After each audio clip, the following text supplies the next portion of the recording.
विष्णु भगवान को सुदर्शन चक्र की प्राप्ति।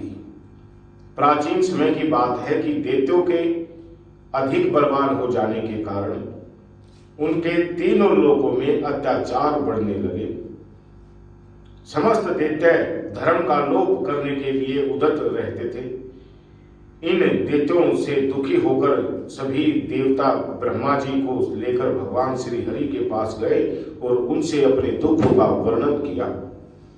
इस पर श्री हरि ने देवताओं से कहा कि तुम डरो मत, मैं शंकर भगवान की पूजा करूंगा, उनकी कृपा से तुम्हारे दुखों का विनाश आवश्यक होगा। यह सुनकर देवता अपने अपने स्थानों को चले गए। देवताओं ने के चले जाने के पश्चात श्री हरि जगत के कल्याण के लिए कैलाश पर गए। वहां जाकर एक कुंड में विधि विधान से अग्नि स्थापित कर श्री हरि दृढ़ संकल्प करके शिव जी की तपस्या करते रहे। उन्हें तपस्या करते हुए बहुत समय व्यतीत हो गया, परंतु शिव जी प्रसन्न नहीं हुए। इस पर श्री हरि ने शिव सहस्त्र नाम का पाठ आरंभ किया। वे पार्थिव लिंग की विधि विधान से पूजा करने लगे। शिव सहस्त्र नाम का एक एक मंत्र बोलकर एक एक कमल का पुष्प अर्पित करने लगे। श्री हरि की भक्ति की परीक्षा लेने के लिए पूजा के निमित्त आए हुए 1000 पुष्पों में से एक को शिव जी ने छिपा दिया। श्री हरि एक पुष्प के कम होने से आश्चर्य में पड़ गए। बहुत खोज करने पर भी उन्हें कमल नहीं दिखाई दिया।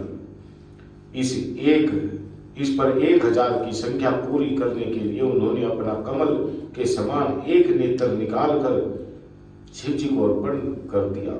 ऐसा करते ही शिव जी प्रकट हो गए। उन्होंने श्री हरि से वर मांगने को कहा। अब भगवान श्री हरि ने दैत्यों के कारण देवताओं के पीड़ित होने की बात बताई। श्री हरि बोले कि इन दुष्ट दानवों को वध करने के लिए मेरे पास कोई अस्त्र शस्त्र भी नहीं है। मैं इसी कारण से यहाँ आपके पास कैलाश पर आया हूँ। यह सुनकर भगवान शंकर ने श्री हरि को एक दिव्य तथा चमकता हुआ चक्र प्रदान किया। इस चक्र को ही सुदर्शन चक्र कहते हैं। इसी सुदर्शन चक्र की सहायता से श्री हरि ने दैत्यों का वध करके संसार में शांति को स्थापित किया। बोले शंकर भगवान की जय।